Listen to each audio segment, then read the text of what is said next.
ఆదిపరాశక్తి జగన్మాత త్రిశక్తి స్వరూపిణి శ్రీ మహాకాళీ మహాలక్ష్మి మహాసరస్వతి స్వరూపిణైనటువంటి జగన్మాత లలితాపరాభట్టారిక పాదారవిందాలకి శిరస్సు వంచి నమస్కరిస్తూ భారతీయ విద్యా భవన్స్ మరియు శ్రీ ఆనంద గ్రూప్స్ సంస్థల యొక్క సంయుక్త ఆధ్వర్యంలో జరుగుతూ ఉన్నటువంటి మా కాశీ విశ్వనాథరాజు గారి యొక్క నేతృత్వంలో సాగుతూ ఉన్నటువంటి అనేక అతిరథ మహారథులందరూ విచ్చేసి సుఖాసీనులై ఉన్నటువంటి ఈ సభామండపమునందు ముందుగా అందరికీ ఆ జగన్మాత ఆశీస్సులతో నూతన సంవత్సర ఉగాది పరాభవనామ సంవత్సర శుభాశీస్సులు అందరికీ కలగాలని జగన్మాతని అమ్మవారిని ప్రార్థన చేస్తూ ముందుగా సంవత్సరాది అనేటువంటిది మన వైదిక సాంప్రదాయంలో ఉన్న పండుగలు అన్నిటికీ ప్రథమమైన ప్రారంభమైన పండుగ. ఎందుకంటే అసలు సంవత్సరమే చైత్రశుద్ధ పాడ్యమితో ప్రారంభమవుతూ ఉంటే కాబట్టి ఆ చైత్రశుద్ధ పాడ్యమే ఒక ప్రారంభమైన పండుగగా మనం చేసుకుంటున్నాం. ఇది తెలుగు సంవత్సర ఉగాది అని మనం పిలుస్తాం. కానీ సంస్కృతంలో పురాణాలలో దీనికి యుగాది అనేటువంటి నామధేయం కూడా ఉంది. అంటే సంవత్సరం ప్రారంభం మాత్రమే కాదు, మనకి కాల గణితానికి విస్తారంగా మనకి రోజులు, పక్షములు, మాసములు, సంవత్సరములు ఇలా తీసుకుంటూ వెళితే ఇంకా మూలాల్లోకి వెళితే యుగాలు అనేటువంటి కాల ప్రకరణం కూడా ఉంది కదా. అలా యుగములుగా చూసినప్పుడు అనేక లక్షల సంవత్సరాలతో కూడిన యుగాలుగా దీనిని మనం గణితం చేసినప్పుడు కృత త్రేత ద్వాపర కలియుగాలుగా దీన్ని విభజించారు. ఇలా కృత త్రేత ద్వాపర కలియుగాలుగా ఉన్నటువంటి 4 యుగాలు పూర్తయితే మరలా ఇవే మళ్ళీ కృత త్రేత ద్వాపర కలియుగాలు వస్తూ ఉంటాయి.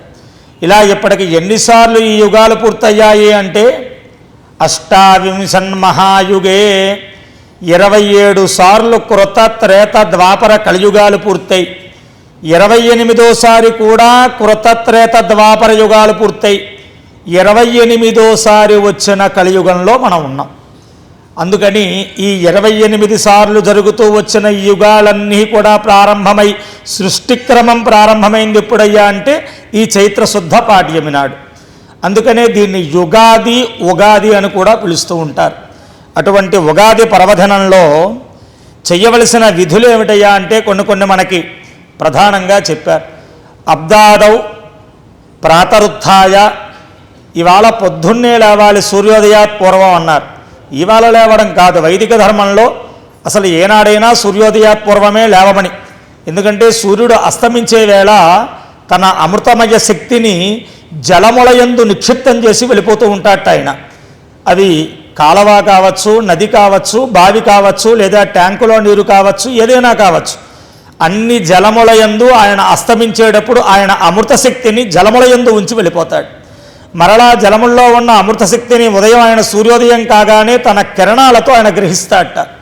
అందుకని సూర్యుడు ఉదయించేలోపు ఆ జలము చేత ఎవరు స్నానం చేయబడతారో వారికి అమృతమయ శక్తి వస్తుంది అని సూర్యోదయ పూర్వమే స్నానం ఆచరించండి అని మన పెద్దలు ఒక విధితో కూడిన నియమాన్ని పెట్టారు. సరే, నిత్యము పాటించలేకపోయినా కాస్త పర్వదినాలలోనైనా అలా ఆచరించండి అని. అందున ప్రధానంగా సంవత్సరాది నాడు పొద్దున్నే లేవడం, దంతధావన పూర్వకం కాలకృత్యాలు పూర్తి చేసుకోవడం, స్నానం సంధ్యావిధిం కృత్వా, ఇవాళ అభ్యంగన స్నానం చేయమన్నారు. కొన్ని సందర్భాలలో వేడి నీటి స్నానం చేయకూడదు. కార్తీక మాసం వచ్చినా లేదా ధనుర్మాసం వచ్చినా ఈ పర్వదినాలలో వేడి నీటి స్నానం చేయకుండా చన్నీళ్ళ స్నానం చేయడం మంచిది, ఏదైనా దీక్షల్లో ఉన్న వీటిల్లో. కానీ కొన్ని సందర్భాల్లో దీపావళి నాడు, ఈ సంవత్సరాది నాడు ప్రత్యేకంగా వేడి నీటి స్నానం చేయాలి. కాస్త పెద్దల చేత తైలం పెట్టించుకొని కాస్త కుంకుడు రసంతో అభ్యంగన స్నానం చేయమన్నారు. అలాగే స్నానం చేసిన తర్వాత వారి వర్ణాశ్రమ ధర్మం ప్రకారంగా సంధ్యావందనం, దీపారాధన, దేవతార్చన, కాస్త స్వామికి నివేదన ఇలా నిత్యము చేసే దేవతార్చన విధానంలో కాస్త స్వామికి ఆ దేవతలకి అర్చనాధికాలు పూర్తి చేసి అబ్దాదౌ బంధు సంయుక్తో ఇవాళ ఒంటరిగా ఉండరాదు అన్నారు. వీలైనంతలో ఎవరెవరు చదువుల్లో ఉన్నా ఉద్యోగాదుల్లో ఉన్నా కుటుంబం దగ్గరికి చేరాలి. ఇవాళ అందరూ కలిసిమెలిసి ఉండాలి అన్నారు.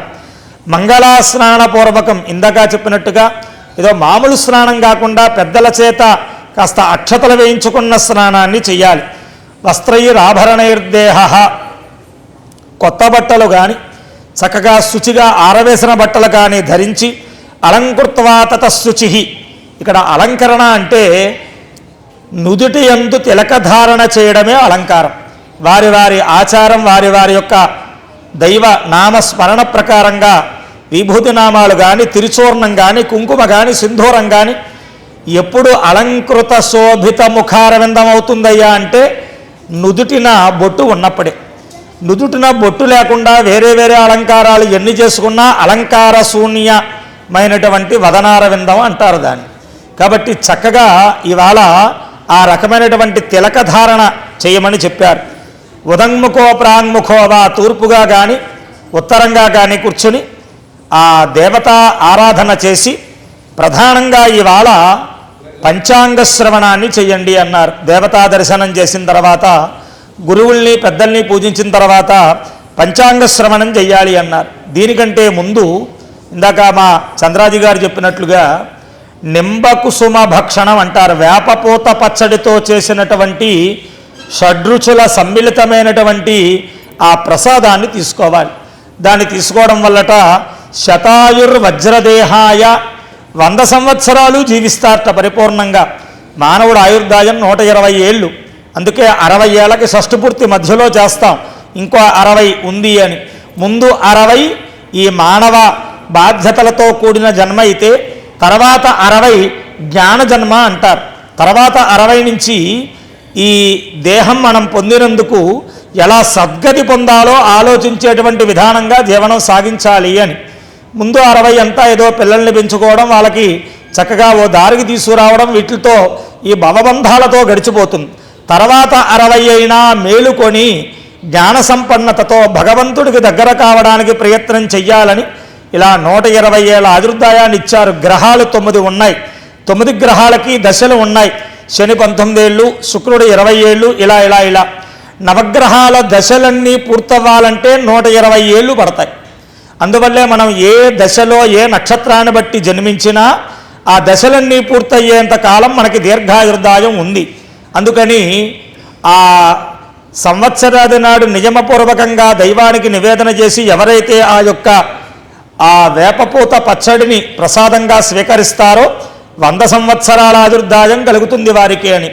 మరి 120 ఏళ్ళు అయితే 100 ఏళ్ళు ఎందుకు చెప్తున్నారయ్యా అంటే మనకి వైదిక సాంప్రదాయంలో హిందూ ధర్మంలో ఏ పూజా పునస్కారమైనా వివాహానంతరమే లెక్కేస్తారు. దంపతియుక్తంగానే చెయ్యమని. దంపతియుక్తం కానప్పుడు వారికి ధర్మపత్ని సమేతం కానప్పుడు ఏ కర్మకాండ చేసే అధికారం ఉండదు. కాబట్టి వివాహ కాలం అయ్యేటప్పటికీ 20 ఏళ్ళు పూర్తయిపోయే ఉంటాయి. కాబట్టి ఆ వివాహమైన దగ్గర నుంచి చేసే ఈ ధర్మ కార్యాల్లో వారికి శతాయు 100 ఏళ్ల ఆయుర్దాయమని అలా నిర్ణయం చేశారు. ఆ 100 ఏళ్ల పాటు జీవించడమే కాదు ఏ రోగాలు లేనటువంటి వజ్రకాయం వంటి దేహంతో ఉంటారట ఈ ప్రసాదం తీసుకోవడం వల్ల. శతాయుర్ వజ్రదేహాయ సర్వసంపత్కరాయ చ అన్ని సంపదలు కలుగుతాయి. సంపద అంటే ధనం మాత్రమే కాదు. వివాహం కావలసిన వారికి వివాహం కావడం, విద్య కావలసిన వారికి విద్య రావడం, సంతానం పొందవలసి ఉన్న వారికి సంతానం కలగడం, వివాహమైన వారు అన్యోన్యంగా ఉండడం, పుట్టిన పిల్లలు మన మాట వినడం, ఇవన్నీ సంపదలు. ఇలా అన్ని సంపదలు వాళ్ళు పొందగలుగుతారట ఇవాళ ఈ ప్రసాదాన్ని తీసుకోవడం వల్ల. సర్వ అరిష్ట వినాశాయ అన్ని అరిష్టాలు అన్ని ఆపదలు తొలగిపోతాయిట నింబకుసుమ భక్షణం ఈ యొక్క ప్రసాదాన్ని తీసుకోవడం వల్ల అని చెప్పారు. అటువంటి ఆ యొక్క ఆ ప్రసాద భక్షణం చేసి పంచాంగాన్ని శ్రవణం చెయ్యాలి, పఠనం చెయ్యాలి అన్నారు.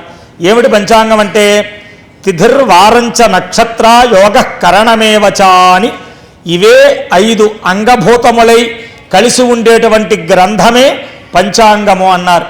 15 తిథులతో కూడి ఉన్నటువంటిది, 7 వారాలతో కూడి ఉన్నది, 27 నక్షత్రాలతో కూడి ఉన్నది, 27 యోగములతో కూడి ఉన్నది, 11 కరణాలతో కూడి ఉన్నది. ఈ 5 కలిపితే పంచాంగము అంటారు. ఈ 5 భాగాలతో కూడిన పంచాంగాన్ని వినడం విధిగా చెయ్యాలి అన్నారు. అసలు సంవత్సరాది నాడు మాత్రమే పంచాంగం వినడం కాదు, నిత్యము పంచాంగ పఠనం చెయ్యాలి. అంటే ఈ సంవత్సరంలో దేశానికి ఎలా ఉంది, నా నక్షత్రానికి ఎలా ఉంది, నా రాశికి ఎలా ఉంది, ఇవన్నీ సంవత్సరాది నాడు తెలుసుకున్నా, ఇవన్నీ కాకపోయినా నిత్యం చేయవలసిన పంచాంగ పఠనం ఏమిటయ్యా అంటే ఇవాళ తిథి ఏమిటి, ఇవాళ నక్షత్రం ఏమిటి, ఇవాళ వారం ఏమిటి, ఇవాళ ఏ పని చెయ్యొచ్చు ఏ పని చేయకూడదు, ఇవాళ అష్టమి నవములు లేదా ఇవాళ ఏకాదశి, ఓ మంచి పని ప్రారంభించవచ్చు, ఇటువంటి జ్ఞానాన్ని పొందేట్లుగా నిత్యం పంచాంగాన్ని చూడాలి. అలా కాదు, నిత్యము పంచాంగం చూడందే అసలు రోజు ప్రారంభం కాదు. ఎందుకంటే బ్రాహ్మణ క్షత్రియ వైశ్యులకి సంధ్యావందనం, ఇతర వర్ణస్థులు అందరికీ నిత్య దేవతారాధన మన వాళ్ళు చెప్పారు. ఆ దేవుడి దగ్గర కూర్చుని ఆ సంధ్యావందనమో దేవతార్చనో చెయ్యాలంటే ముందు ఇవాళ తిథి ఏమిటో చెప్పాలి సంకల్పంలో. అందుకనైనా పొద్దున్నే పంచాంగం చూడాలి. అందుకనే మన వాళ్ళు ఈ మధ్యన దేవాలయాల్లో నోటీసు బోర్డు మీద ఇవాళ తిథి, ఇవాళ వారం, ఇవాళ దుర్ముహూర్తం అని రాస్తున్నారు. అలా దేవాలయంలోకి వెళ్ళిన వాళ్ళు అలా అక్కడ దాన్ని చదివినా నిత్య పంచాంగ పఠన ఫలితం అందరికీ దక్కుతుంది అని. అందువల్ల అటువంటి నిత్యము పంచాంగాన్ని పఠించాల్సిన ఆవశ్యకత ఎంతైనా ఉంది. ఎందుకు చేయాలి నిత్య పంచాంగ శ్రవణం? అలా నిత్యము చేయలేకపోయినా ఇవాళన్నా చేసినా సంవత్సరం అంతా చేసిన ఫలితం వస్తుందని ఇవాళ పెట్టారు. అసలు ఎందుకు చేయాలి పంచాంగ పఠనాన్ని అంటే ఆ తిథి వార నక్షత్ర యోగకరణాలు 5 అవేవో కాలాన్ని సంజ్ఞగా చెప్పే మాటలు పదాలు కాదయ్యా, అవన్నీ దేవతలు అన్నారు. అందుకని ఆ దేవతల నామాలు పలకడం వల్ల ఇవాళ పాడ్యమి, ఇవాళ గురువారం, ఇవాళ రేవతి నక్షత్రం, ఉత్తరాభాద్ర నక్షత్రం ఇలా అనుకోవడం వల్ల ఆయా తిథి వార నక్షత్ర అధిష్టాన దేవతల అనుగ్రహం కలిగి ఏం కలుగుతుందయ్యా అంటే తిథేశ్చ శ్రియమాప్నోతి. ఇవాళ తిథి ఇది అని అనుకోవడం తెలుసుకోవడం వల్ల సంపద కలుగుతుందయ్యా అన్నారు. తిథేశ్చ శ్రియమాప్నోతి వారాత్ ఆయుష్యవర్ధనం. ఇవాళ గురువారం బృహస్పతి వారం అనుకోవడం వల్ల గ్రహముల సానుకూలత ఏర్పడి ఆయుర్దాయం పెరుగుతుంది అన్నారు. అంతేకాదు నక్షత్రాత్ ఉద్ధరతే పాపం. ఇవాళ నక్షత్రాన్ని తెలుసుకోవడం వల్ల పాపముల నుండి విడవబడతారు అన్నారు. యోగా రోగ నివారణం. ఇవాళ జరుగుతున్న యోగము రోజు మొత్తంలో అనేక యోగాలు వస్తాయి. ఈ సమయంలో ఈ యోగము అని తెలుసుకోవడం వల్ల రోగాలన్నీ పోతాయన్నారు. కరణాత్ కార్యసిద్ధించ. ఇప్పుడు జరుగుతున్న కరణం ఇది అని తెలుసుకోవడం వల్ల కార్యసిద్ధి కలుగుతుంది అన్నారు. ఇది పంచాంగ ఫలం తద్విధం. ఇలా నిత్యము పంచాంగాన్ని పారాయణ చేసిన సంవత్సరాది నాడు దీన్ని విన్నా వీటి వల్ల ఈ దేవతల వల్ల ఈ ఫలితాలు వస్తాయి అన్నారు. అంతేకాదు ఈ పంచాంగ శ్రవణం వల్ల శ్రీకళ్యాణ గుణావహం, మంచి గుణాలు కలుగుతాయ్యా నిత్యము పంచాంగం చూడడం అలవాటు ఉన్న వారికి అన్నారు. రిపుహరం, శత్రువులు ఎవరు ఉండరన్నారు. మనలో మంచి గుణాలే ఉంటే మనకి శత్రువులు ఎవరు ఉంటారు? మనలో కామక్రోధ లోభమోహాలు మదమాత్సర్యాలు ఉంటే అందరూ శత్రువులా కనబడతారు. శాంతాన్ని అలవర్చుకుని సాత్విక భావంతో ఉంటే అందరూ మనకి మిత్రుల్లాగే కనబడతారు. కాబట్టి రిపుహరం, మంచి గుణాలు ఏర్పడి శత్రువులు లేకుండా అందరూ మిత్రువులుగా ఉంటారయ్యా. దుస్వప్న దోషాపహం, కొన్ని కలలు కనడం వల్ల కొన్ని చెడు ఫలితాలు ఉన్నాయి అన్నారు. అది మన ఇష్ట ప్రకారం కల రాదు. మరి ఏదో దుస్వప్నం వచ్చి దానికి చెడు ఫలితం ఉంటే ఎలా పోతుందయ్యా? ఈ పంచాంగాన్ని వినడం వల్ల దుస్వప్నాల ఫలితాలు పోతాయన్నారు. గంగా స్నాన విశేష పుణ్య ఫలదం. గంగలో ఉట్టప్పుడు స్నానం చేస్తేనే చాలా పుణ్యం. అసలు మన ఇంట్లో స్నానం చేస్తున్నా గంగా గంగేతి యో బ్రూయాత్ యోజనానాం శతైరపి. గంగకి ఎన్ని వందల యోజనాల దూరంలో ఉన్నవారైనా వారు దేంట్లో ఏ జలంలో స్నానం చేస్తున్నా గంగా గంగేతి యో బ్రూయాత్, గంగా గంగా అంటూ స్నానం చేస్తే ముచ్యతే సర్వ పాపేభ్య, అన్ని పాపాల నుంచి విడవబడి విష్ణులోకం సగచ్చతి, విష్ణులోకాన్ని పొందుతారు అని ఆ గంగా స్నాన పుణ్యం చెప్తోంది. అటువంటి గంగలో అమావాస్య నాడు ములిగిన మహాపుణ్యమే. అటువంటిది విశేష పుణ్య ఫలదం. పుష్కరాలు, కుంభమేళాలు ఇటువంటిప్పుడు గంగలో స్నానం చేస్తే అంత పుణ్యాన్ని ఈ పంచాంగ శ్రవణం సంవత్సరాది నాడు వినడం వల్ల వస్తుందిట. గోదాన తుల్యం రుణాం, ఎన్నెన్నో దానాలు చెప్పారు. వాటన్నిటికంటే గొప్ప దానం ఏదయ్యా అంటే గోదానం అన్నారు. 14 భువనాలు ఆవు కుక్షిలో ఉంటాయి. భూలోక భువర్లోక ఇలా చెప్పే 14 భువనాలు ఆవు యందు ఉండడం వల్ల ఒక్క గోవుని పుచ్చం పట్టుకుని తోక పట్టుకుని దానం చేస్తే 14 భువనాలు దానం చేసినంత పుణ్యం, అంత గోదాన పుణ్యం ఈ సంవత్సరాది నాడు పంచాంగం వింటే వస్తుందన్నారు. ఆయుర్వృద్ధిరముత్తమం, ఆదుర్దాయం పెరుగుతుంది, శుభకరం శుభాలు కలుగుతాయి, సంతాన సంపత్ప్రదం, చక్కటి సంతానం సంపదలు కలుగుతాయి. అంతేకాదయ్యా నానాకర్మ సుసాధనం, ఏ పని ఎప్పుడు చేయాలి ఏ పని ఎప్పుడు చేయకూడదు అన్న విజ్ఞత ఏర్పడుతుంది. పంచాంగం ఆకర్ణీయత, పంచాంగాన్ని వినడం వల్ల అన్నారు. అటువంటి పంచాంగంలో అడుగు పెడుతూ మరి ఈ సంవత్సరం మనకి పరాభవనామ సంవత్సరం. ఇందాక వారు చెప్పినట్టుగా ఏమండి పరాభవం అంటే అనడానికే కాస్త కష్టంగా ఉంది, వినడానికి భయంగా ఉంది అందరికీ కూడా. ఎవరికన్నా చెప్దామన్నా పరాభవనామ సంవత్సర శుభాకాంక్షలు అందామంటే శుభాకాంక్షల ముందే అపశబ్దం పలుకుతోంది. అందుకే సంవత్సరాది శుభాకాంక్షలు అనడమే ధ్యేయంగా ఇవాళ అంతా అలాగే వెళ్తున్నాం.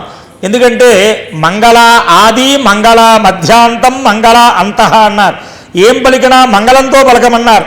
అందుకే హనుమంతుడు కూడా సీతను చూచాను అని చెప్పడానికి సీత మాట ముందు వాడలా. సీత అంటే చూచానంటాడా, చూడలేదంటాడా, కనపడలేదంటాడా, సీతకు ఏమన్నా అయిందంటాడా, ఈ సందిగ్ధావస్థలో పడిపోతాడు రాముడు. అంతసేపు కూడా రాముణ్ణి బాధ పెట్టకూడదు. ముందు సీత అంటే ఆ సీతకు ఏమైంది ముందు ఇది.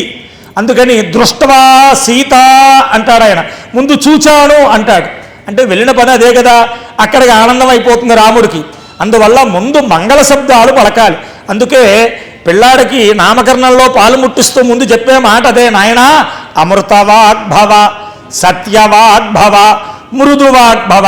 అమృతం లాంటి మాటలు మాట్లాడరా, నీ మాటల వల్ల ఎవరి మనసు నొప్పించకూడదు, నిజాలే మాట్లాడాలి. అలానే అవతల వాళ్ళు ఆనందపడతారని అబద్ధాలు మాట్లాడడం ధ్యేయంగా పెట్టుకోకూడదు. అలాగే మృదువుగా మాట్లాడాలంటారు. అందువల్ల ఆ యొక్క పరాభవ అనేది వినడానికి కష్టంగా ఉన్నా ఎవరికి పరాభవమయ్యా?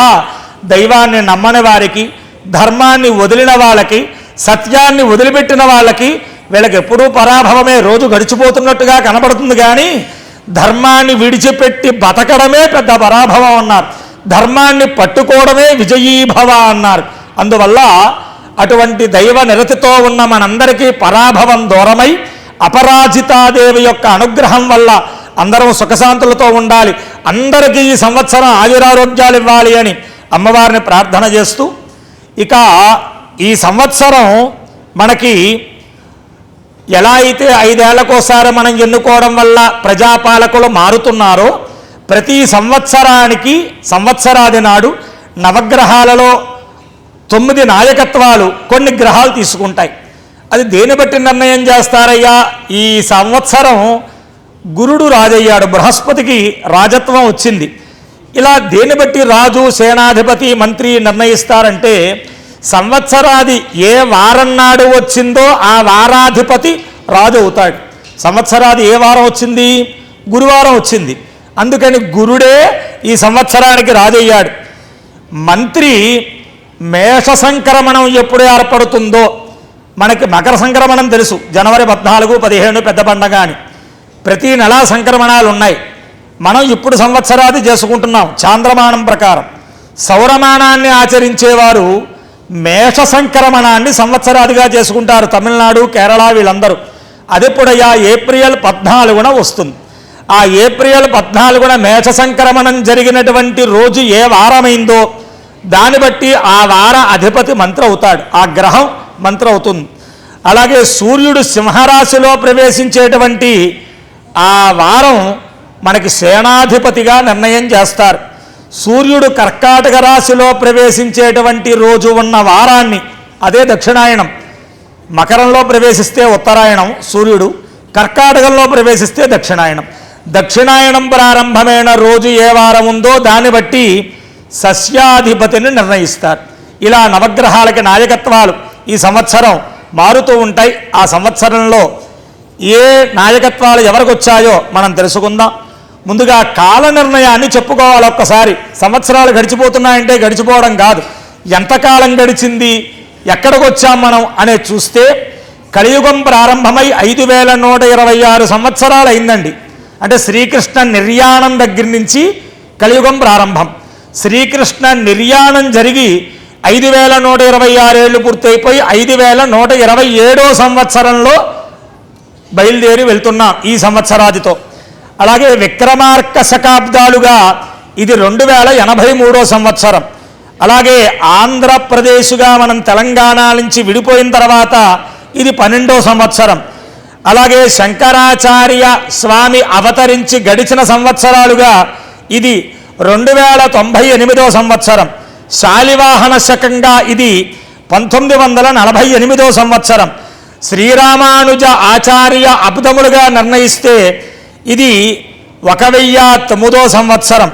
మధ్వాచార్య అబ్దాలుగా నిర్ణయం చేస్తే ఇది 910వ సంవత్సరం.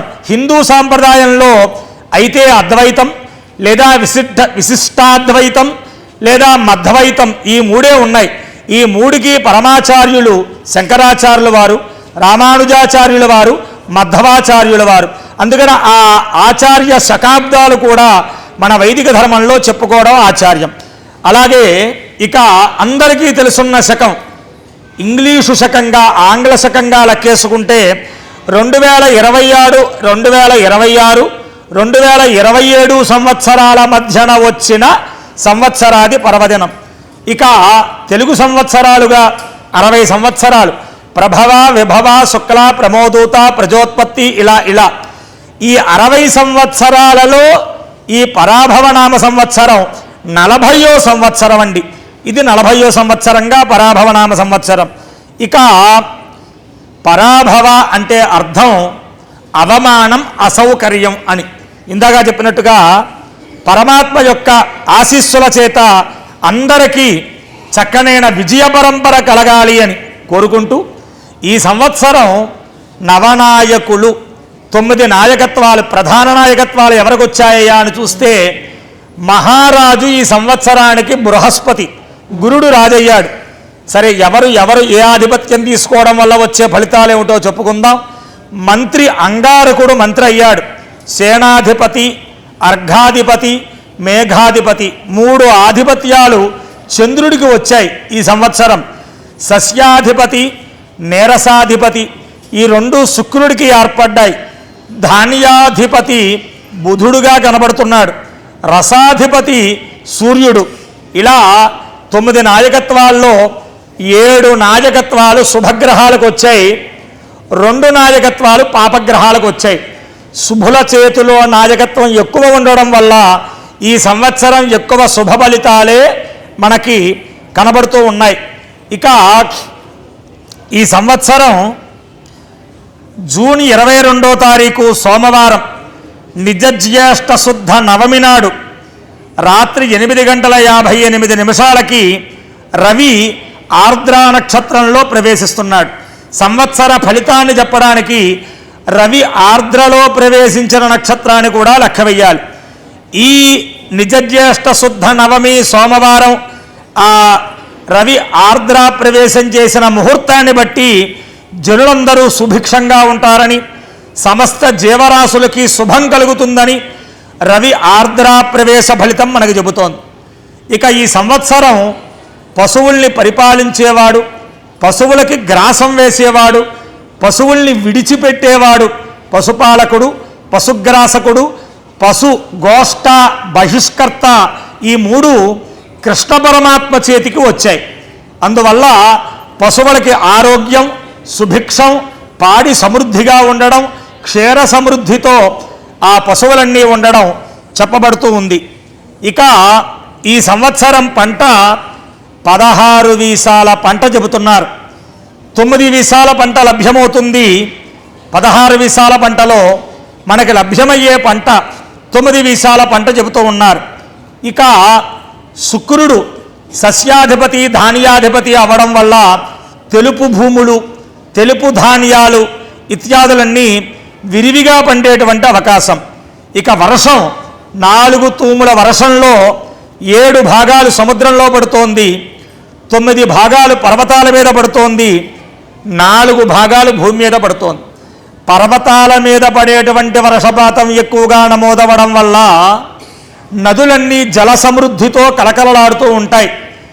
నదీ పరివాహక వ్యవసాయ భూములుగా ఉన్నటువంటి ప్రాంతాలలో వ్యవసాయం బాగుంటుంది.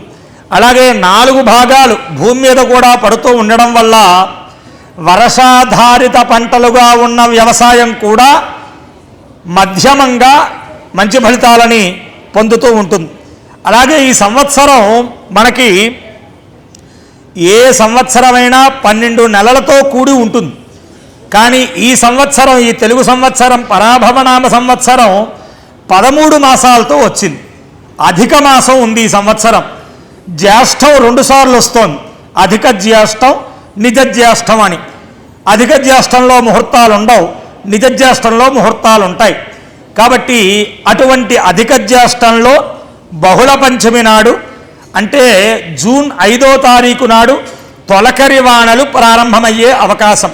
అప్పటికి రోహిణీ కార్తీ అవన్నీ పూర్తయి తొలకరి జల్లులు జూన్ 5వ తారీఖు నాటికి ప్రారంభమవుతాయి అని చెబుతున్నారు. ఇక ఈ పరాభవనామ సంవత్సరంలో వచ్చే కర్తరి, మూఢాలు, గ్రహణాలు, పుష్కరాలు, సంక్రమణాలు, వాటిని గురించి చూసినట్లయితే మే 4వ తారీఖు, రాబోయే మే 4వ తారీఖు సోమవారం వైశాఖ శుద్ధ తదియ రాత్రి 1:12 కర్తరి ప్రారంభం అవుతోంది. కర్తరి అంటే కృత్తికా నక్షత్రంలో సూర్యుడు ప్రవేశించడాన్ని కర్తరి అంటారు. కృత్తిక అగ్ని నక్షత్రం, అగ్ని నక్షత్రంలో సూర్యుడు ప్రవేశిస్తే దాని కర్తరి అంటారు. అగ్ని నక్షత్రం కాబట్టి పూర్వకాలం అన్నీ తాటేకిళ్ళు, పెంకుటిళ్ళు కాబట్టి ఆ తాటేకు చూర్లు ఆ పైకప్పు కుట్టడం లేదా ఆ నేత పెంకుటిళ్ళు నేత నేయించడం అవి కర్తరలో చేసేవారు కాదు. ఇప్పుడు కూడా పెంకుటిళ్ళు, తాటేకుళ్ళు కాకపోయినా ఇంటి పనులు మామూలుగా జరిగినా కర్తర్లో స్లాపు వేయడం మాత్రం చేయకండి అని సిద్ధాంతులు చెబుతూ ఉంటారు. కాబట్టి ఆ ప్రధానమైన ఇంటి గుమ్మం పెట్టడం, శంకుస్థాపన చేయడం, స్లాపు వేయడం, ఈ 3 మనకి కర్తర్లో వదిలేయాలి. చిన్న కర్తరి మే 4 నుంచి ప్రారంభం, పెద్ద కర్తరి మే 11 నుంచి ప్రారంభం, మే 29తో కర్తరి వెళుతుంది. కాబట్టి మే 11 టు మే 29 గృహ నిర్మాణ ప్రధాన కార్యక్రమాలు వాయిదా వేయాలి. ఇక ఈ సంవత్సరం 2 మూఢాలు ఉన్నాయి. ఒకటి గురుమూఢమి, 2 శుక్రమూఢమి. మూఢాలలో శుభకార్యాలు ఉండవు. అన్నప్రాశన అలా నెలల్ని బట్టి చేసే పనులు ఇవి తప్ప గృహప్రవేశ, శంకుస్థాపన, ఉపనయన, వివాహాదులు ఉండవు. కాబట్టి ఆ మూఢాలు ఒకటి జూలై 15వ తారీఖు ఆషాఢ శుద్ధ విదియ నాడు రాత్రి 2:44 గురుమూఢం ప్రారంభం. ఇది ఆగస్టు 12 వరకు ఆషాఢ బహుళ అమావాస్య వరకు గురుమూఢం ఉంది. ఇందులో విశేషం, మనకి ఆనందకరమైన విషయం ఏమిటంటే గురుమూఢమి ముహూర్తాలు ఉండవనే మాట వాస్తవమే అయినా గురుమూఢమి ఆషాఢంలో వచ్చింది. ఆషాఢం ఎలాగా ముహూర్తాలు ఉండవు కాబట్టి గురుమూఢం ఆషాఢం కలిసి వెళ్ళిపోతోంది. ఆ నెలంతా గురుమూఢమి ఆషాఢం కలిసిపోయింది. అందువల్ల ఆషాఢం ఒకసారి ముహూర్తాలు లేకుండా, గురుమూఢం ఓసారి ముహూర్తాలు లేకుండా లేదు. కాబట్టి 2 కలిసి గురుమూఢమి వెళ్ళిపోతోంది. ఇక శుక్రమూఢమి మనకి అక్టోబర్ 19వ తారీఖు, అంటే నవరాత్రులు, దేవీ నవరాత్రుల్లో దుర్గాష్టమి నాడు ఆ మూఢం శుక్రమూఢం ప్రారంభమై ఆశ్వయుజ బహుళ చవితి, అంటే ఆ పౌర్ణమి వెళ్ళాక 4 రోజులకు వెళ్ళిపోతోంది. అంటే 10 రోజులే ఉంటోంది. ఆ దుర్గాష్టమి నుంచి పౌర్ణమి వెళ్ళిన చవితి దాకా శుక్రమూఢమి. అంటే ఈ సంవత్సరంలో మొత్తంగా ముహూర్తాలు ఉండని రోజులు ఆషాఢం, భాద్రపదం, పుష్యం, శూన్యమాసాలు 3 ఎప్పుడు ఏ సంవత్సరం ఉండవు. అవి తీసేస్తే మూఢం నిమిత్తంగా ముహూర్తాలు లేవు అనేటువంటి రోజులు 10 రోజులు మాత్రమే. మిగతా అన్ని రోజులు ముహూర్తాలు ఉన్నాయి. అది ఆ ప్రకారం మూఢం వెళ్ళిపోతోంది. ఇక పుష్కరం, ఈ సంవత్సరం యమునా నదికి పుష్కరాలు ఏర్పడుతున్నాయి. ఆ బృహస్పతి ఒక రాశి నుంచి మరో రాశిలో ప్రవేశించడానికి ఏడాది కాలం పడుతుంది. సూర్యుడు 2.5 రోజులు, చంద్రుడు 1 రోజులో మారిపోతూ ఉంటాడు రాశి నుంచి రాశి. ఇలా గమనాలు ఒక్కొక్కరికి ఒక్కో విధానంగా ఉంటాయి. అందరికంటే ఆలస్యంగా రాశి మారేవాడు ఎవరయ్యా అంటే శని. అందుకే మంద అని పేరు, మందగమనం అయింది, నెమ్మదిగా వెళ్తాడు. అందుకే మందపల్లి ఆ క్షేత్రం పేరు. మందేశ్వరుడు నెమ్మదిగా వెళ్ళేవాడు. అంతేకాదు శనీశ్వరుడు అంటారు. శని ఈశ్వర కాదు, శనైశ్చర. శనై అంటే నెమ్మదిగా, చర అంటే కదులువాడు. శనైశ్వరుడు అని పేరు. నెమ్మదిగా కదులుతాడు. శని మారాలంటే రాశి 2.5 ఏళ్ళు పడుతుంది. అందుకే మనం ఉన్న రాశి, మనకి ముందుగా ఉన్న రాశి, మన తర్వాత వచ్చే రాశి, ఈ 3 రాశుల్లో శని ఉన్నటువంటి 3 రోజుల్లో 6, 3 మూళ్ళు 9, మొత్తం 7 సంవత్సరాలు ఏలినాటి శని అంటాం. అందువల్ల బృహస్పతి ఏడాదికోసారి మారతాడు. ఆ బృహస్పతి కర్కాటకంలోకి మారడం వల్ల యమునా నది పుష్కరాలు వస్తున్నాయి. బృహస్పతి మారినప్పుడే పుష్కరాలు వస్తాయి. ఆ పుష్కరాలు ఈ సంవత్సరం జూన్ 1వ తారీఖు నాడు రాత్రి, సోమవారం నాడు రాత్రి, అధిక జ్యేష్ఠమాసంలో బహుళ పాడ్యమి, పౌర్ణమి వెళ్ళిన పాడ్యమి నాడు రాత్రి 1:50కి కర్కాటకంలోకి గురుడు మిథునంలోంచి కర్కాటకంలోకి వస్తున్నాడు. అప్పుడు ప్రారంభం పుష్కరం. కానీ రాత్రి వేళ మారాడు కాబట్టి ఆ రోజు లెక్క ఉండదు. జూన్ 2 నుంచి పుష్కరాలు ప్రారంభం. జూన్ 2 నుంచి మనకి చక్కగా జూన్ 13వ తారీఖు దాకా ఈ 12 రోజులు యమునా నది పుష్కరాలు. ఉత్తరప్రదేశ్ రాష్ట్రంలో ఢిల్లీ, నోయిడా, మధుర, బృందావనం, ఆగ్రా ఈ నగరాలలో యమునా నది ప్రవహిస్తూ ఉంటుంది. అలాగే ప్రయాగలో కూడా గంగా యమునా సంగమం జరుగుతూ అక్కడ కూడా ప్రవహిస్తూ ఉన్నది. ఈయా పుణ్యక్షేత్రాలలో యమునా నది పుష్కర విధానంగా చేసే తీర్థ విధులు, దాన ధర్మాదులు, స్నాన కార్యక్రమాలు ఈ యమునా నది పుష్కరాలకి ఆ జూన్ 2 టు జూన్ 13 వరకు కార్యక్రమాలు చేసుకోవడం. ఇక ఈ సంవత్సరం మకర సంక్రమణం 14వ తారీఖు 2027 జనవరి 14వ తారీఖు రాత్రి 2:59 మకరంలోకి సూర్యుడు ప్రవేశిస్తున్నాడు. ఇది కూడా రాత్రి ప్రవేశం కాబట్టి సంక్రాంతి 15వ తారీఖు వస్తోంది. అంటే జనవరి 14 భోగి, జనవరి 15 పెద్ద పండుగ, జనవరి 16 కనుమ. 13, 14, 15 రావట్లా ఈ మధ్యన. 14, 15, 16 వస్తోంది. ఈ సంవత్సరం కూడా అంతే. కాబట్టి ఇక ఈ మకర సంక్రమణ పురుషుడు వచ్చేదాన్ని బట్టి ఆయన పేరు, ఆయన దిక్కు, ఆయన వేసుకున్న బట్టలు దాన్ని బట్టి ఫలితాన్ని చెబుతారు. మిశ్ర అనే నామధేయంతో మకర సంక్రమణ పురుషుడు వస్తున్నాడు. ఇది శుభం. శంఖంలో ఉన్న నీటితో స్నానం చేస్తున్నాడు. ఇది సౌఖ్యప్రదం. మినప గింజలు అక్షతలుగా వాడుతున్నాడు. దీనివల్ల మినప్పంటకి నష్టం. నల్లని బట్టలు కట్టుకున్నాడు. దీనివల్ల బ్రాహ్మణులకి అరిష్టం. జిల్లేడు పుష్పాలు ధరించాడు. దీనివల్ల ఫలపుష్పాలకి నాశనం. ఇలా దున్నపోతు వాహనం మీద వస్తున్నాడు ఆయన. ఆకలి బాధలు ఎక్కువగా ఉంటాయి. వాయువ్య దిక్కుగా ప్రయాణం చేస్తున్నాడు. జనులంతా సుభిక్షంగా ఉంటారు. కూర్చున్న అవస్థతో స్థిమితంగా ఉన్నాడు ఆయన. ధరలు మధ్యస్థంగా నిలకడగా ఉంటాయి. ఇటువంటి ఫలితాలు సంక్రమణ ఫలితాలుగా చెప్పుకుంటూ ఇక ఈ సంవత్సరం గ్రహణాలు, పరాభవనామ సంవత్సరంలో ఏ ఒక్క గ్రహణము మనకు కనపడేది లేదు. ఈ సంవత్సరం గ్రహణాలేవి మనకు లేవు. ఈ సంవత్సరం వేరే దేశాల్లో ఎక్కడెక్కడో కనపడినా మనం పాటించక్కర్లా. మనకి ఏ గ్రహణము పరాభవనామ సంవత్సరంలో లేదు. ఇక ఈ సంవత్సరం తొమ్మండుగురు నాయకులు ఉన్నటువంటి ఫలితాలు ఏం చెప్తున్నాయ్యా అంటే, రాజు గురుడు అవ్వడం చేత మనకి బ్రాహ్మణులంతా సత్కర్మనిరతులై ఉంటారు. క్షత్రియులంతా ప్రజల్ని న్యాయబద్ధంగా పరిపాలిస్తారు. పాలకులంతా న్యాయ పరిపాలన అందిస్తారు. ప్రజలకి క్షేమం, ఆరోగ్యం, సుభిక్షం కలుగుతాయి. పంటలు బాగా పండుతాయి. బియ్యం ధరలు సరసంగా ఉంటాయి. అన్ని ధరలు సామాన్యంగా ఉంటాయి. మంత్రి అంగారకుడు అవ్వడం వల్ల యుద్ధ భయాలు ఎక్కువగా ఉంటాయి. దేశాల మధ్య యుద్ధ వాతావరణం ఉంటుంది.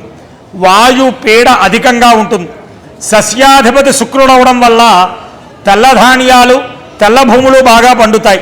సేనాధిపతి చంద్రుడు అవడం వల్ల ఆహార ధాన్యాలు, వెండి బంగారాలు ఎక్కువ ధరలతో ఉంటాయి. మంచి వర్షాలు పడతాయి. పంటలు బాగా పండుతాయి. ధాన్యాధిపతి బుధుడవడం వల్ల వర్షాలు సకాలంలో పడతాయి. జనులందరూ కూడా సుఖశాంతులతో ఉంటారు. కొద్దిగా గాలివానలు వచ్చే అవకాశం ఉంది. అర్ఘాధిపతి చంద్రుడవడం వల్ల సువృష్టి, సస్యాభివృద్ధి, తేనె, రసములు, మణులు, ముత్యాలు, వస్త్రాలు వీటి ధరలు పెరుగుతాయి. మేఘాధిపతి చంద్రుడవడం వల్ల మంచి వర్షాలు, అన్ని ధాన్య జాతులు చక్కగా పండడం, గోవులు విశేషంగా పాలివ్వడం ఇలా జరుగుతుంది. రసాధిపతి సూర్యుడవడం వల్ల నెయ్యి, నూనె, బెల్లం, తేనె, వేరుశనగ నూనె ఇలా నూనె పదార్థాలు, పులుపు రుచులతో కూడిన మామిడి, నారింజ ఇటువంటి ఫలాలు ఎక్కువ ధర పలకడం జరుగుతుంది. నీరసాధిపతి శుక్రుడవడం వల్ల కర్పూరం, అగరు, చందనం వీటి రేట్లు ఎక్కువగా ఉంటూ ఉంటాయి. అలాగే 9 నాయకత్వాలు పూర్తయ్యాక ఉపనాయకులు అని 27 మంది నాయకులు ఉంటారు.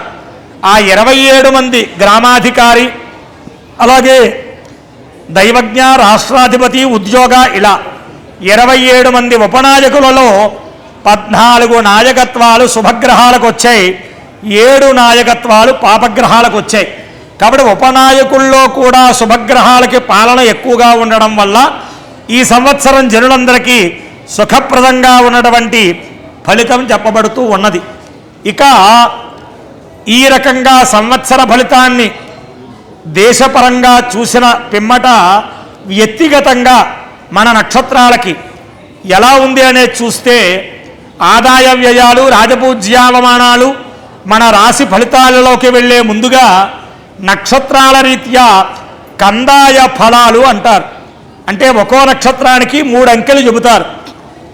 సరి సంఖ్య, బేసి సంఖ్య, శూన్య సంఖ్య అని 3. 0 వస్తే శూన్యం, 2, 4, 6, 8 ఇవి సరి, 3, 5, 7, 9 ఇవి బేసి సంఖ్య అని చూస్తాం. సరి సంఖ్య వస్తే సమలాభం, బేసి సంఖ్య వస్తే ధనలాభం, శూన్య సంఖ్య వస్తే శూన్యలాభం అని చెబుతారు. అది కూడా 3 అంకెలు సంవత్సరాన్ని 3 భాగాలుగా చేసి మొదటి అంకె మొదటి 4 నెలలకి అన్వయించుకోవాలని, రెండవ అంకె రెండవ 4 నెలలకి అన్వయించుకోవాలని, మూడవ అంకె చివరి 4 నెలలకి అన్వయించుకోవాలని చెప్తారు.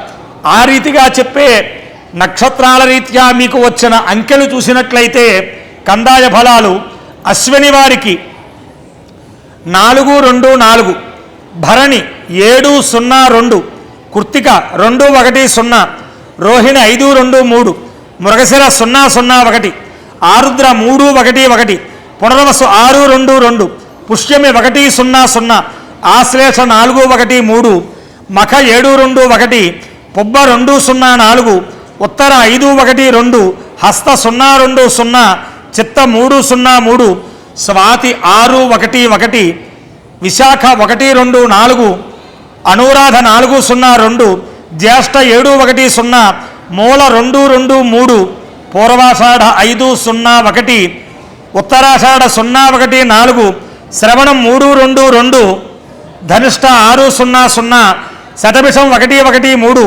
పూర్వాభాద్ర 4, 2, 1, ఉత్తరాభాద్ర 7, 0, 4, రేవతి 2, 1, 2.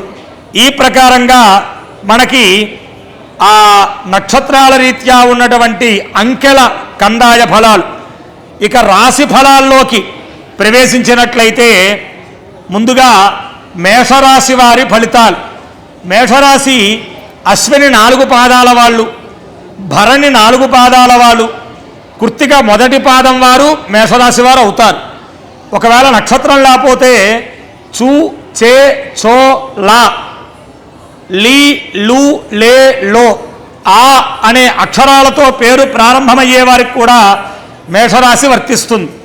మేషరాశి వారికి ఎలా ఉందయ్యా అంటే ఆదాయం 11, వ్యయం 5, రాబడి బాగుంది, రాజపూజ్యం 2, అవమానం 4. ఈ సంవత్సరం మేషరాశి వారికి చక్కగా గ్రహాలన్నీ అనుకూలంగా ఉన్నాయి. ఏ వృత్తి వ్యాపారాల్లో జీవించేవారైనా ధనాదాయం బాగుంటుంది, చేతికి రకరకాలుగా సంపద అందుతుంది. కొద్దిగా అనారోగ్యాలు కలిగే అవకాశం, భార్యాభర్తల మధ్య చిన్న చిన్న వైషమ్యాలు కలుగుతాయి, జాగ్రత్తగా ఉండాలి. మంచి మాట వల్ల మీరు ఇతరుల నుంచి ఉపకారం పొందుతారు. శరీరం పట్ల, ఆరోగ్యం పట్ల జాగ్రత్త వహించాలి. వాహన ప్రమాదాలు కలిగే అవకాశం ఉంది, జాగ్రత్తగా ఉండాలి. ఉద్యోగస్తులకి కొద్దిగా అనుకూలత తక్కువ, చేద్దాకా వచ్చిన ప్రమోషన్స్ కూడా కాస్త దూరం అవుతూ ఉంటాయి. అలాగే రాజకీయ నాయకులకి సంవత్సర ఉత్తరార్ధంలో, సంవత్సరం చివరిలో కొద్దిగా ఇబ్బందులు కలుగుతాయి. మొదటంతా చాలా బాగుంది. అలాగే సంవత్సర చివరిలో కొన్ని అనుకోని శత్రుత్వాలు ఏర్పడతాయి. కళాకారులకి కొంతమేర రాణించేటువంటి అవకాశం ఉంది. వ్యాపారస్తులు మిశ్రమ ఫలితాలు పొందుతారు. అలాగే విద్యార్థులకి గురుబలం బాగుంది. అందువల్ల చక్కనైనటువంటి జ్ఞాపక శక్తితో వారి యొక్క పరీక్షలలో ఉత్తీర్ణత పొందేటువంటి అవకాశం మనకు కనబడుతూ ఉంది. ఈ ప్రకారంగా మనకి మేషరాశి వారి ఫలితాలు చూసినట్లయితే, మేషరాశిలో ఉన్నటువంటి స్త్రీలకి కూడా ఈ సంవత్సరం ఉత్తరార్ధంలో కొద్దిగా ఇబ్బందులు ఉన్నప్పటికీ సంవత్సర ప్రారంభంలో బాగుంది. మొత్తం మీద శనివార నియమాలు పాటించడం వల్ల వీరికి చాలా బాగుంటుంది అని చెప్పబడుతోంది. ఇక వృషభరాశి ఫలితాలు. వృషభరాశి వారు కృత్తిక 2, 3, 4 పాదాలు, అలాగే మృగశిర మొత్తం 4 పాదాలు, రోహిణి 4 పాదాలు, మృగశిర మొదటి 2 పాదాల వారికి వృషభరాశి వర్తిస్తుంది. వృషభరాశి వారు ఈ, ఊ, ఏ, ఓ, వా, వి, ఊ, వే, ఓ అన్న అక్షరాలతో పేరు ప్రారంభమయ్యే వారికి వృషభరాశి వర్తిస్తుంది. వృషభరాశి వారికి ఆదాయం 5, వ్యయం 14, రాజపూజ్యం 5, అవమానం 4. అష్టమ లాభాధిపతి గురుడు మంచి స్థానంలో ఉండడం చేత జీవితంలో ఈ సంవత్సరం వీరికి యోగవత్తరంగా ఉంటుంది. ఆనందాన్ని పొందుతారు. కొన్ని అపనిందలు వచ్చినా అవి దూది పింజాల్లా మరలా తేలిపోతాయి. అలాగే కుటుంబంలో కొద్దిగా స్పర్ధలు వచ్చే అవకాశం ఉంది. ఉద్యోగస్తులకి మంచి యోగం, చక్కనైన అధికారాలు పొందుతారు. రాజకీయ నాయకులకు అందరికీ అనుకూలంగా ఉంటుంది. చక్కనైన విజయాన్ని సాధిస్తారు. కళాకారులు మంచి గౌరవ మర్యాదలు పొందుతారు. వ్యాపారస్తులకి ధనలాభం బాగుంటుంది. విద్యార్థులు సామాన్య ఫలితాలు పొందుతారు. శ్రద్ధ పెట్టి చదవాలి. వ్యవసాయదారులకి పంటలన్నీ లాభిస్తాయి. మంచి దిగుబడి వస్తుంది. ఈ సంవత్సరం వృషభరాశి స్త్రీలకి అనుకూలంగా ఉంటుంది. విలువైన వస్తు సామగ్రిని పొందగలుగుతారు. మొత్తం మీద మంగళవార నియమాన్ని, ఆంజనేయ ఆరాధన చేయడం వల్ల వృషభరాశి వారికి ఇంకా శుభ ఫలితాలు కనబడుతున్నాయి. ఇక మిథున రాశి ఫలితాలు. మృగశిర 3, 4 పాదాలు, ఆరుద్ర మొత్తం 4 పాదాలు, పునర్వసు మొదటి 3 పాదాల వారికి ఈ మిథున రాశి వర్తిస్తుంది. కా, కీ, కూ, ఖం, గచ్చ, కే, కో, హ అనే అక్షరాలతో పేరు ప్రారంభమయ్యేవారు మిథున రాశిని అన్వయించుకోవాలి. మిథున రాశి వారి ఆదాయం 8, వ్యయం 11, రాజపూజ్యం 1, అవమానం 7. వీరికి ఈ సంవత్సరం శని, కుజ, రాహు బలం చాలా బాగుంది. భార్యాభర్తల మాట ఒకటిగా సాగుతూ ఉంటుంది. గృహంలో శుభకార్యాలు కలిసి వస్తాయి. నూతన బాంధవ్యాలు కలుగుతాయి. పుణ్యక్షేత్ర సందర్శనం చేస్తారు. కొద్దిగా ఆరోగ్యాన్ని జాగ్రత్తగా చూసుకోవాలి. అలాగే ఉద్యోగస్తులకి అనుకూలమైన కాలం. రాజకీయ నాయకులకు కూడా వారు కోరినటువంటి పదవులు పొందేటువంటి కాలం. కళాకారులకి గౌరవ మర్యాదలు బాగుంటాయి. అలాగే వ్యాపారస్తులకి యోగకాలం. విద్యార్థులు చక్కటి ఉత్తీర్ణత పొందుతారు. వ్యవసాయదారులకి 2 పంటలు లాభిస్తాయి. స్త్రీలకి ఈ సంవత్సరం మిథున రాశి వారికి మహోన్నత కాలంగా ఉంటుంది అని చెబుతున్నారు. మొత్తం మీద నరఘోష అధికంగా ఉండే అవకాశం ఉంది కాబట్టి శివారాధన, రుద్రాభిషేకం జరుపుకోవడం వల్ల ఇంకా మంచి శుభ ఫలితాలు పొందే అవకాశం. ఇక కర్కాటక రాశి వారి ఫలితాలు. కర్కాటక రాశి వారికి ఆదాయం 2, వ్యయం 11, రాజపూజ్యం 4, అవమానం 7. కర్కాటక రాశి వారికి కూడా గ్రహబలం అంతా యోగ్యంగా కనబడుతూ ఉన్నది. అలాగే కర్కాటక రాశి వారికి చక్కనైనటువంటి యోగకాలం. కొద్దిగా శనీశ్వరుడికి తైలాభిషేకాదులు జరుపుకోవడం వల్ల మంచి ఫలితాలు పొందేటువంటి అవకాశం. ఇక సింహరాశి వారి యొక్క ఫలితాలు.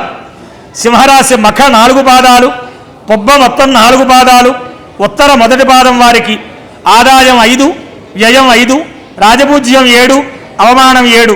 వీరికి కూడా గురుడు ద్వాదశంలో ఉండడం ఒక ప్రధానమైనటువంటి బలంగా చెప్పుకోవచ్చు. మొత్తం మీద రాజపూజ్యత బాగుంది. అలాగే కొద్దిగా ఉద్యోగంలో ఇబ్బందులు ఉన్నప్పటికీ దైవబలం వల్ల అన్నీ కూడా ఎదుర్కొంటారు.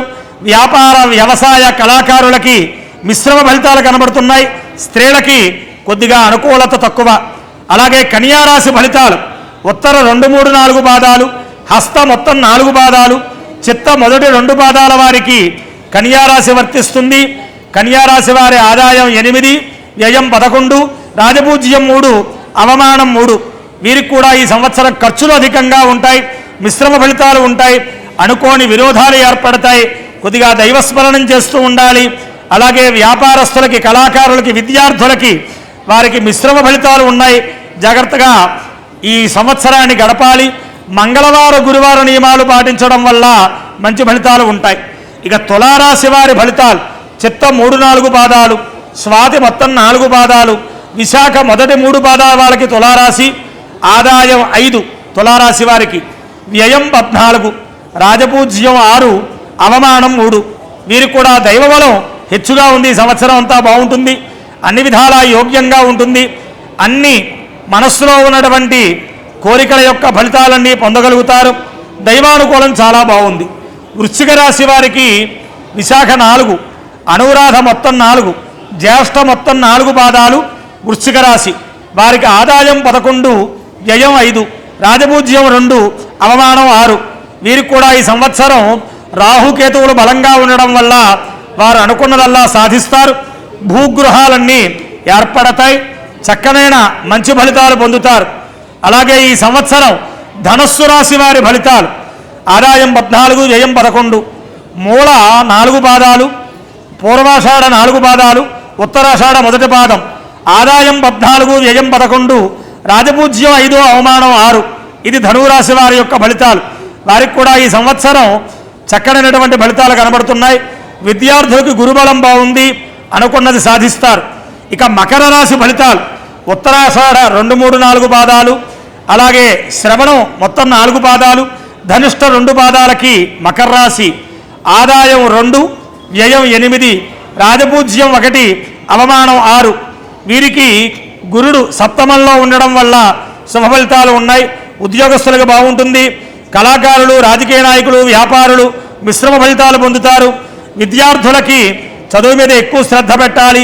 స్త్రీలకి శనీశ్వరుడి యొక్క అనుగ్రహం ఉండడం చేత కుటుంబంలో మంచి ఆదరణ పొందుతారు. ఇక కుంభరాశి ఫలితాలు. ధనిష్ట 3, 4 పాదాలు, శతభిషం మొత్తం 4 పాదాలు, పూర్వభాద్ర 3 పాదాలు. ఈ కుంభరాశి వారికి ఆదాయం 2, వ్యయం 8, రాజపూజ్యం 4, అవమానం 2. వీరికి కూడా ఈ సంవత్సరం అనుకూలమైన కాలంగా చెప్పబడుతూ ఉన్నది. అందువల్ల మంచి శుభ ఫలితాలు పొందారు. స్త్రీలకు కూడా విశేషమైన యోగకాలం. చివరిగా మీనరాశి వారి యొక్క ఫలితాలు. మీనరాశికి పూర్వభాద్ర 4వ పాదం, ఉత్తరాభాద్ర మొత్తం 4 పాదాలు, రేవతి మొత్తం 4 పాదాల వారికి మీనరాశి వర్తిస్తుంది. ఆదాయం 14, వ్యయం 11, రాజపూజ్యం 7, అవమానం 2. మీనరాశి వారికి జన్మశని వల్ల కొద్దిగా ఇబ్బందులు ఉన్నప్పటికీ మిగతా గ్రహముల యొక్క బలం చేత అనుకున్నది సాధించగలుగుతారు. పుణ్యక్షేత్ర సందర్శనం చేస్తారు. మొత్తానికి మీనరాశి వారికి సంవత్సరం యోగకాలం. శనివార గురువార నియమాలు పాటించడం వల్ల ఆందోళనలన్నీ తీరి సుఖంగా ఉంటారు అని. మొత్తం మీద ఇప్పుడు చెప్పబడినవన్నీ గోచార ఫలితాలు. ఈ సంవత్సరంలో ఈ గ్రహముల యొక్క గతుల రీత్యా చెప్పబడింది. గోచార ఫలితం కాకుండా ఎవరికి వారికి పుట్టిన సమయాన్ని బట్టి జాతక ఫలితాలు వేరే ఉంటాయి. అయినా ఇవన్నీ కూడా దైవానుగ్రహం ఉన్నటువంటి వారికి ఏ ఇబ్బందులు ఉండవు అని. ఏదో ఇవాళ ఈ పంచాంగ శ్రవణం శుభ ఫలితాలను ఇచ్చేదిగా వినడం వల్లే మనకి అనేక ఫలితాలు ఉన్నాయి కాబట్టి అనుకోవడం తప్ప ఆందోళన చెందడానికి కాదు.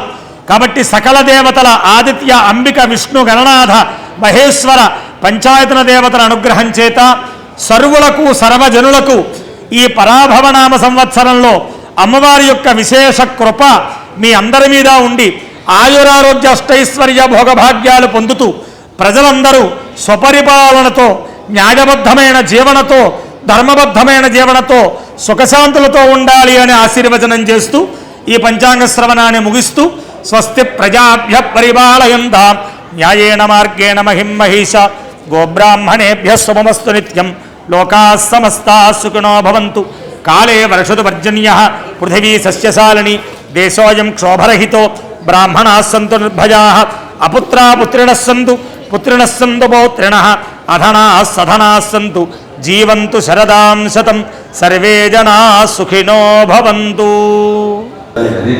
అందరూ బాగుండాలి. అందువల్ల ఈ రోజు మనం చూస్తున్నాం భారతదేశానికి అన్ని దేశాలు ఎంత విలువిస్తుందో అన్ని విషయాలు తెలియజేసినటువంటి మరి పంచాంగ శ్రవణాన్ని అందించినటువంటి పోలీస్ గారికి ధన్యవాదాలు తెలియజేస్తూ వేదిక మీదకి విశ్వనాథ్ రాజు గారిని తర్వాత సీతారామరాజు గారిని ఇచ్చేసి వారిని గౌరవించవలసిందిగా కోరుతున్నాను.